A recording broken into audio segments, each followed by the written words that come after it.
Radio Claret América presenta Sediento de ti, la palabra, fuente de vida, con el sacerdote misionero claretiano Tony Díaz. Reflexiones diarias del Evangelio. Aquí iniciamos. Bienvenidos, hermanos, a nuestras reflexiones.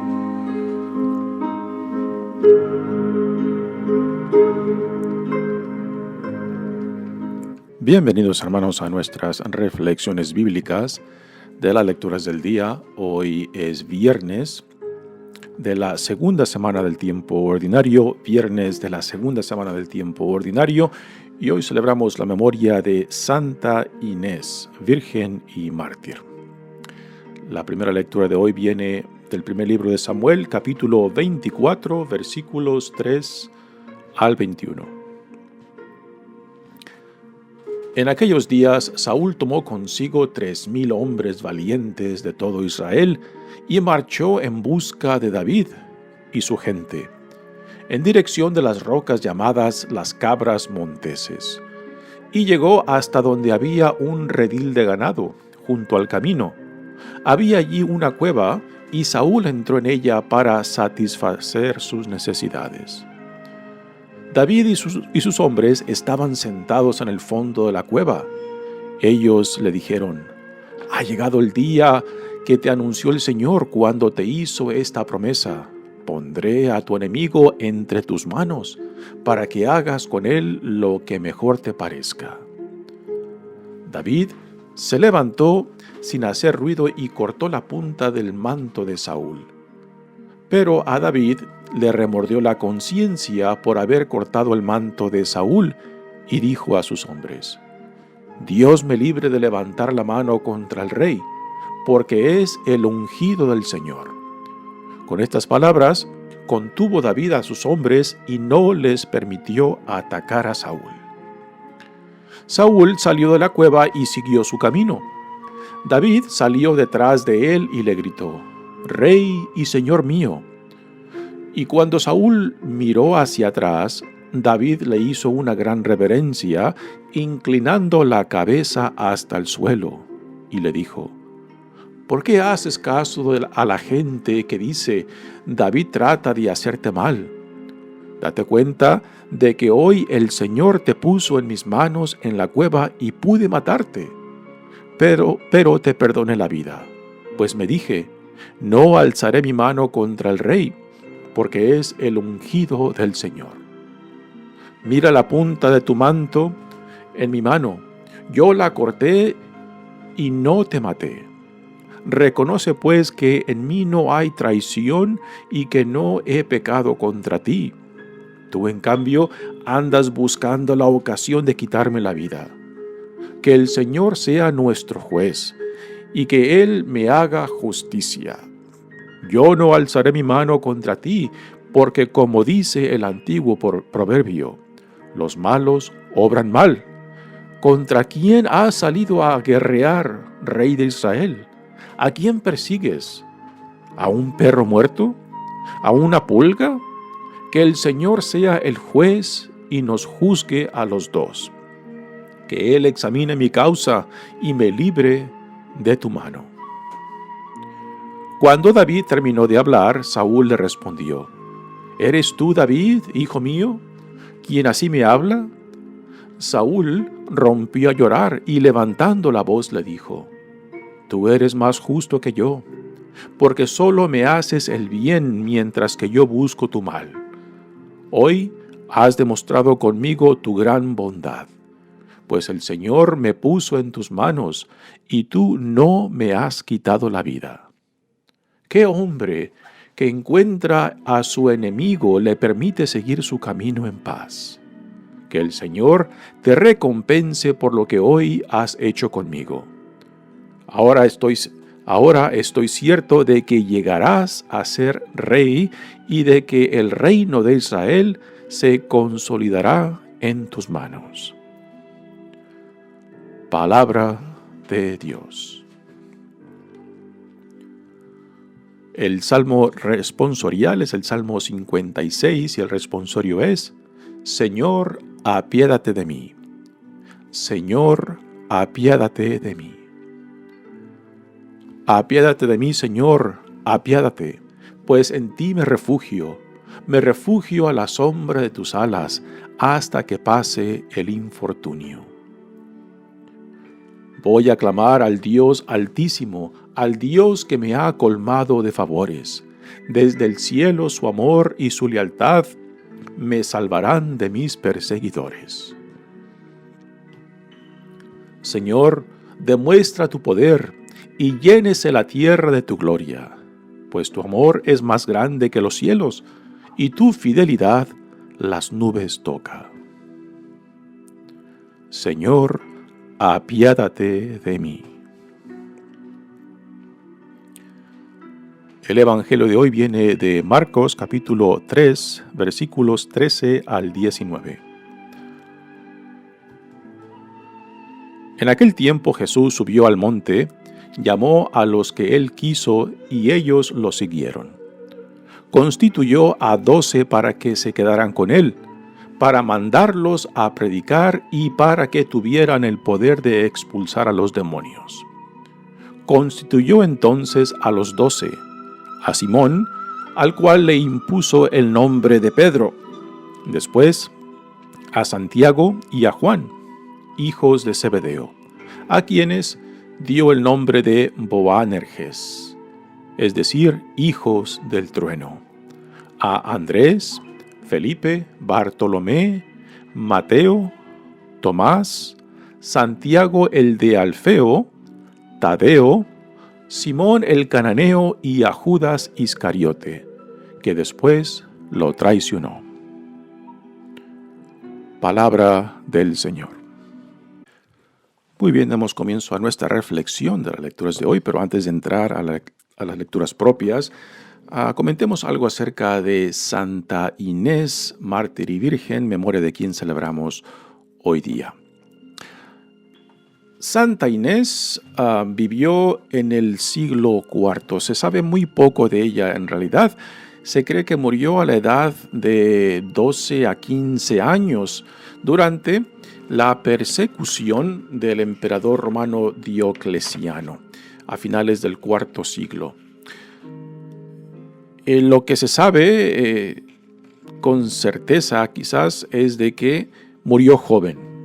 Eso lo declaran, por ejemplo, San Ambrosio, que dice que murió a la edad de 12 años, San Agustín dice que a los 13, otros exageran más y dicen que Santa Inés fue tomada de los brazos de su madre para morir mártir, ¿no?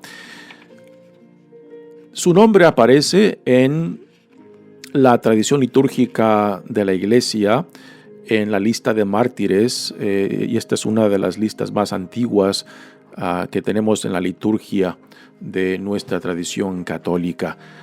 Así que se sabe muy poco históricamente de ella. Pero en torno a ella hay una tradición muy interesante. En esta fiesta de Santa Inés se recogen la lana de 2 corderos que después se ofrecerá como regalo al Papa para que se puedan hacer el palio que solamente el Papa y los arzobispos pueden llevar.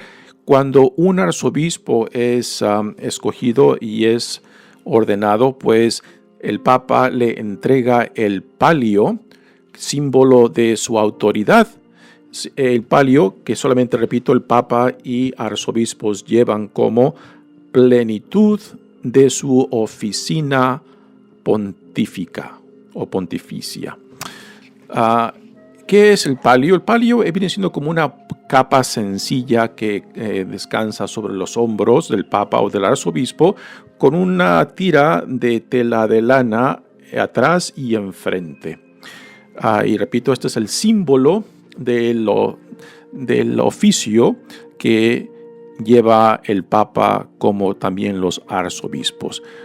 Así que esta es una tradición en torno a esta fiesta de Santa Inés. ¿Por qué? ¿Por qué en torno a Santa Inés? Bueno, en griego el nombre de Inés viene de la palabra agnos, que significa cordero. Y ahí está la conexión de Inés, agnos y cordero. Y por eso esto de recoger la lana de 2 corderos para ofrecérsela al Papa, que después es utilizada esta lana para hacer el palio o el pallium en latín para el Papa o los nuevos arzobispos.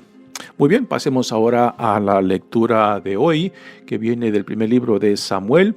Continuamos leyendo acerca de David y también el conflicto con Saúl. Desde que David fue ungido por el profeta Samuel, cuando era joven, vamos viendo en este primer libro de Samuel cómo David va creciendo físicamente, también como guerrero, como persona, con la nobleza de corazón impresionante, particularmente cuando lo comparamos con la personalidad y carácter de Saúl, ¿no? David crece en dignidad, crece en valor, crece en popularidad y respeto del pueblo de Israel. Y esto pues lo está preparando para el tiempo cuando él reemplace a Saúl como rey de Israel. Dios ya ha rechazado a Saúl como rey, pero el tiempo no le ha llegado a David, y solamente cuando Dios lo disponga, y esto será después de la muerte de Saúl, cuando David finalmente tome posesión del reinado de Israel, para la cual Dios ya lo ha ungido, ya lo ha designado. Y aquí en esta lectura de hoy tenemos una escena muy interesante que nos deja claramente el contraste que hay entre el carácter y la personalidad de Saúl en comparación con la de David, ¿no? David demuestra una nobleza de corazón, un corazón magnánimo, que aunque él tiene causa y motivo para defenderse en contra de Saúl, no lo hace, porque reconoce que Saúl, aunque Dios lo ha rechazado, pues es el ungido de Dios, y solamente Dios lo puede quitar de ese puesto, y no es decisión de David. Y aquí se manifiesta pues la grandeza y nobleza de la persona de David, y también Saúl mismo reconoce que pues David será quien unirá el reinado. Dice la lectura: en aquellos días Saúl tomó consigo 3,000 hombres valientes de todo Israel y marchó en busca de David y su gente, en dirección de las rocas llamadas las Cabras Monteses. Recordamos la promesa que Saúl le hizo a su hijo Jonatán de que David no moriría. Sin embargo, esa promesa ya aquí la ha hecho a un lado, y junto con 3,000 hombres suyos va en busca de David para matarlo, a él y a la gente que lo acompaña. Y llegó hasta donde había un redil de ganado, junto al camino. Había allí una cueva, y Saúl entró en ella para satisfacer sus necesidades. Así que Saúl está a la entrada de esta cueva, y dentro de la cueva también se encuentra David con los que lo acompañan. Y ahí prácticamente Saúl está vulnerable, está en las manos para que David haga de él lo que él quiera. Y los compañeros de David pues incitan a David, le dicen: aquí Dios te lo ha puesto, haz de él, mátalo, ¿no? Pero David, manifestando esa nobleza de corazón, no le quita la vida, porque sabe que Saúl es el ungido de Dios y que solamente Dios puede deshacerse de él, y no es obligación de él, aunque David tiene motivo para defenderse de Saúl, no lo hace, quitándole la vida. David y sus hombres estaban sentados en el fondo de la cueva. Ellos le dijeron a David: ha llegado el día que te anunció el Señor, cuando te hizo esta promesa: pondré a tu enemigo en tus manos para que hagas con él lo que mejor te parezca. Así que David tiene la oportunidad. Sin embargo, no se atreve a ir en contra, de matar a aquel a quien Dios ha ungido. David se levantó sin hacer ruido y cortó la punta del manto de Saúl. Pero a David le remordió la conciencia de haber cortado el manto de Saúl. Y dijo a sus hombres, es interesante, no se atrevió a matarlo, y aun cuando solamente le corta la punta de la capa que Saúl hace a un lado cuando está a la entrada de la cueva, pues aún esta acción le provoca remordimiento de conciencia, porque la capa es símbolo de la autoridad de Saúl, y tan solo el hecho de haberle cortado la punta pues es ir en contra del ungido del Señor. Dios me libre, dice David, de levantar la mano contra el rey, porque es el ungido del Señor. Con estas palabras, David contuvo a sus hombres y no les permitió atacar a Saúl. Así que los compañeros de David querían matar a Saúl porque lo tenían ahí vulnerable a la entrada a la cueva, pero David previene de que sus hombres lo maten. Saúl salió de la cueva y siguió su camino. David salió detrás de él y le gritó, «Rey y Señor mío». Y cuando Saúl miró hacia atrás, David le hizo una gran reverencia, inclinando la cabeza hasta el suelo, y le dijo, aquí tenemos una acción verdaderamente noble de David, quien aún reconoce a Saúl como su rey, como el ungido de Dios, y ese acto de reverencia es sincero, porque manifiesta la magnanimidad de su corazón, de su nobleza, a diferencia de cómo Saúl se comporta, queriendo quitar la vida cuando no tiene motivo de hacerlo, ¿no? Y dice, ¿por qué haces caso a la gente de lo que dice? David trata de hacerte mal. Date cuenta de que hoy el Señor te puso en mis manos en la cueva y pude matarte, pero te perdoné la vida, pues me dije, no alzaré mi mano contra el rey, porque es el ungido del Señor. Y ahora David le muestra la punta que cortó del manto que lleva Saúl. Dice, mira la punta de tu manto en mi mano. Yo la corté y no te maté. Reconoce pues que en mí no hay traición y no he pecado contra ti. Así que la violencia es en una sola dirección, el odio es en una sola dirección, la traición es en una sola dirección, de Saúl a David. De David a Saúl no hay estos sentimientos ni de venganza ni de odio. Aunque David tiene motivo y causa no solamente para defenderse, sino también para atacar a Saúl por lo que él trata de hacer. Y sin embargo, David no sigue el instinto de violencia ni el instinto de venganza. Si tú, en cambio, andas buscando la ocasión de quitarme la vida, que el Señor sea nuestro juez. Y aquí el libro, esta lectura de Samuel menciona a Dios como juez 3 veces. Así que David pone en manos de Dios la decisión para que determine Dios quién está actuando injustamente, si es David o si es Saúl, ¿no? Y es obvio que Saúl es quien está actuando injustamente al perseguirlo y querer matarlo.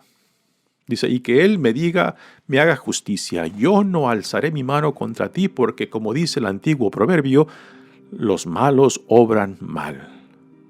Y con este proverbio pues también le está diciendo a Saúl que él es el malo porque está obrando mal. Sin embargo, David no es tal persona. ¿Contra quién has salido a guerrear?, le dice David a Saúl. ¿A quién persigues? ¿A un perro muerto? ¿A una pulga?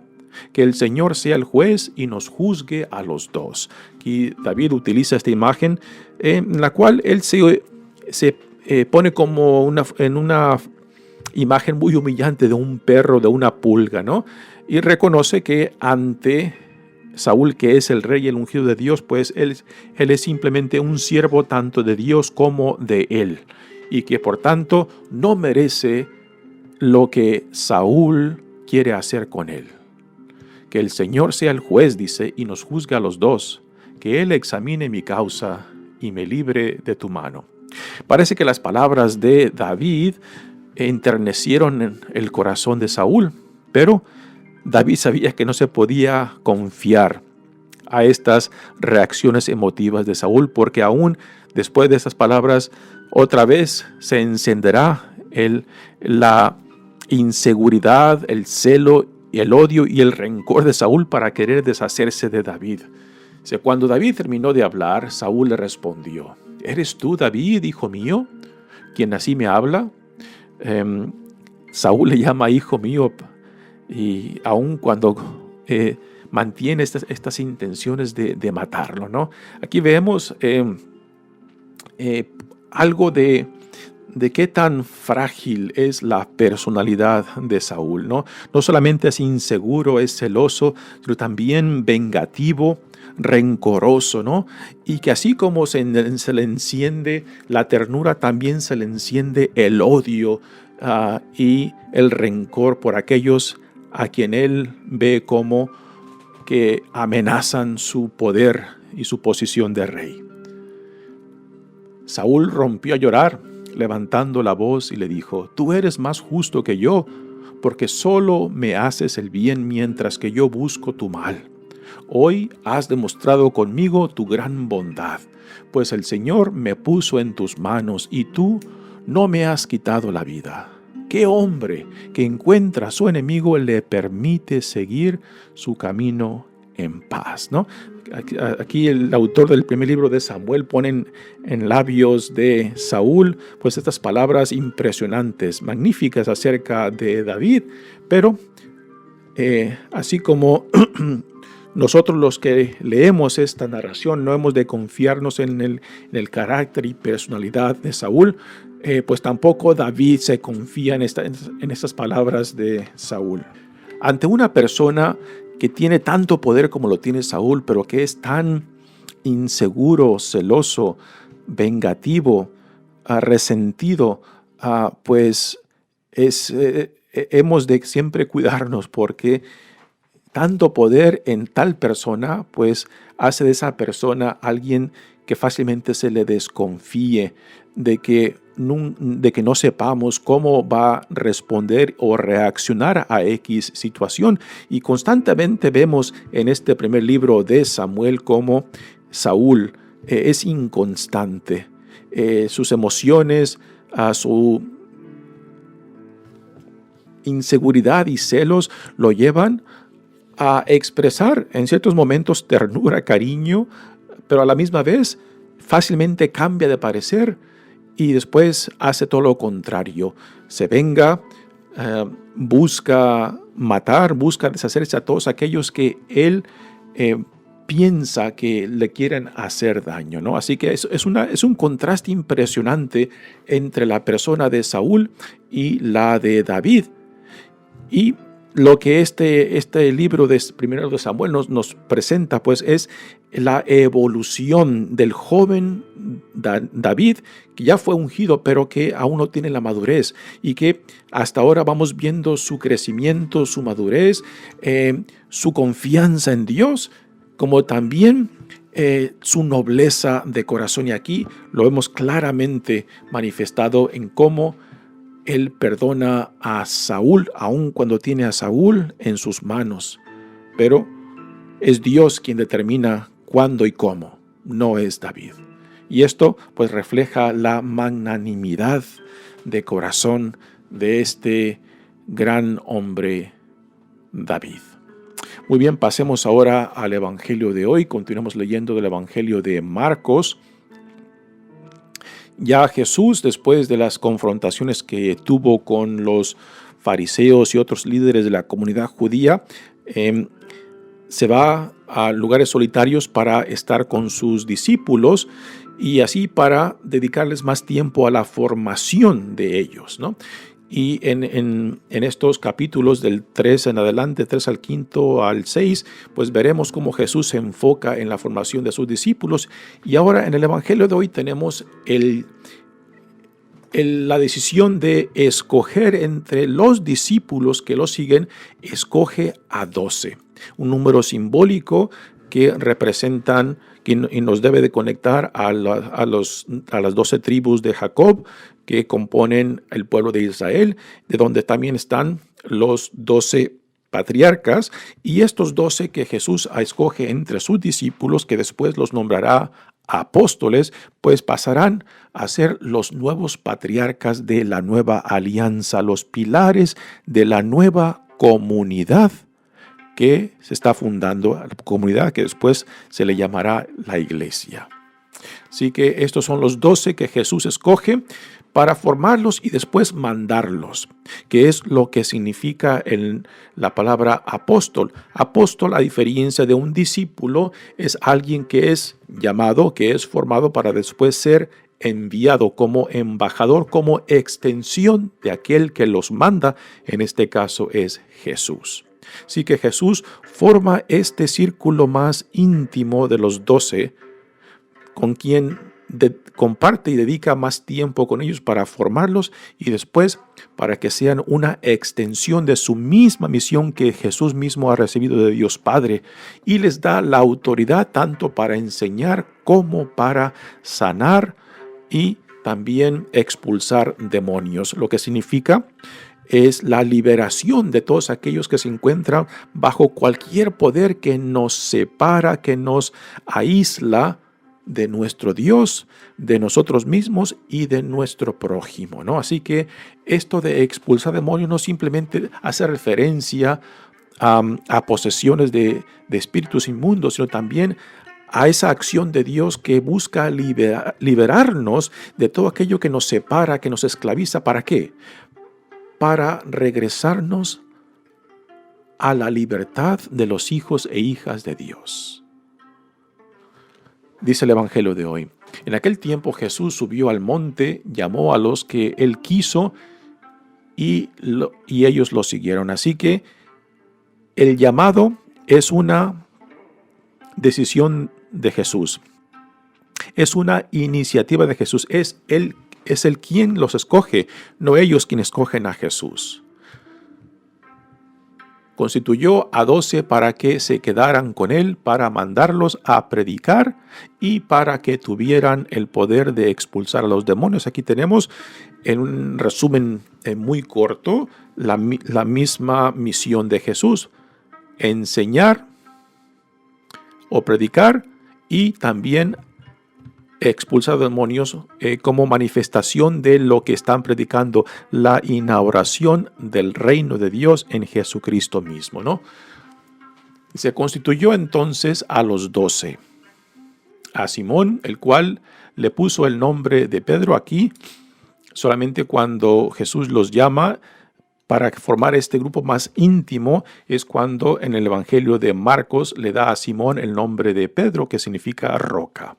Después a Santiago y a Juan, que son hermanos, hijos de Zebedeo.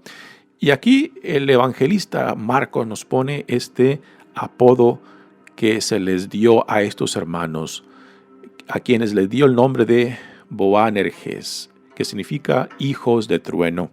Quizás eso tiene que ver con esta personalidad apasionada de estos hermanos, Santiago y Juan, que en varias escenas de los evangelios manifiestan este impulso, a veces no muy medido. Por ejemplo, cuando en el evangelio de Lucas, cuando pasa Jesús con sus discípulos por el territorio de Samaria, y los samaritanos no lo reciben, son estos hermanos, Santiago y Juan, que le dicen a Jesús: Señor, ¿quieres que mandemos que Dios tire fuego sobre estos pueblos porque te han rechazado, ¿no? Y Jesús los escucha y los ignora, ¿no? Ahí en esa escena interesante, pues vemos esta personalidad impulsiva de estos hermanos, que quizás por eso Jesús les puso el nombre de Boanerges, hijos del trueno. Y después Andrés, viene el nombre de Andrés, que es hermano de Pedro. Aquí es curioso cómo en esta lista de los apóstoles, Marcos no pone a Andrés junto con Pedro, sino pone a Pedro, después Santiago y Juan y después a Andrés. Felipe, Bartolomé, Mateo, Tomás, Santiago, el de Alfeo, para diferenciarlo con Santiago, hermano de Juan y hijos de Zebedeo, y después Tadeo, Simón, Judas Tadeo, a quien se le rinde tanto honor en esta devoción a San Judas Tadeo. Aquí en nuestra parroquia en Chicago de Nuestra Señora de Guadalupe tenemos el Santuario Nacional de San Judas Tadeo, que tiene impresionante número de fieles que siguen su devoción. Después está Simón el Cananeo y a Judas Iscariote, que después lo traicionó. Así que este es el grupo que Jesús escoge entre todos aquellos que lo siguen, son discípulos. Un discípulo es alguien que se sienta a los pies del maestro. Así que un discípulo es un estudiante.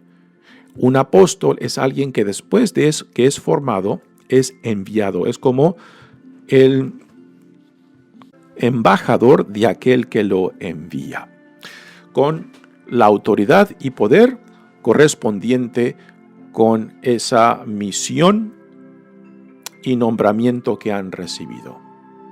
Pues bien, aquí ya tenemos los principios de este pequeño grupo más íntimo de Jesús, que pasará a ser la extensión misma de él.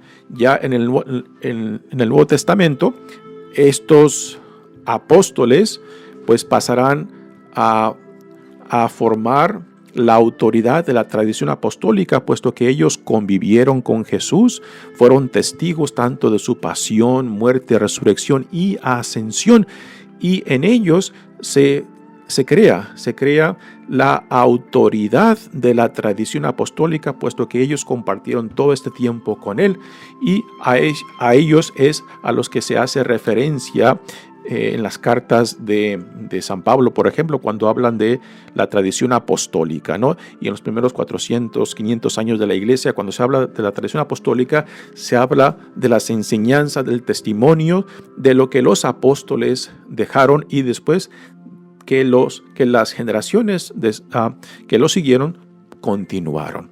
La iglesia está fundada en la tradición apostólica, en el testimonio de estos 12, excepto por Judas Iscariote, que fue quien lo traicionó. Muy bien, hermanos, mi nombre es Padre Tony Díaz, misionero claretiano. Que Dios los bendiga. Radio Claret América presentó Sediento de ti, la palabra. Fuente de vida. Sus comentarios son importantes. Contáctenos en radioclaretamerica@gmail.com.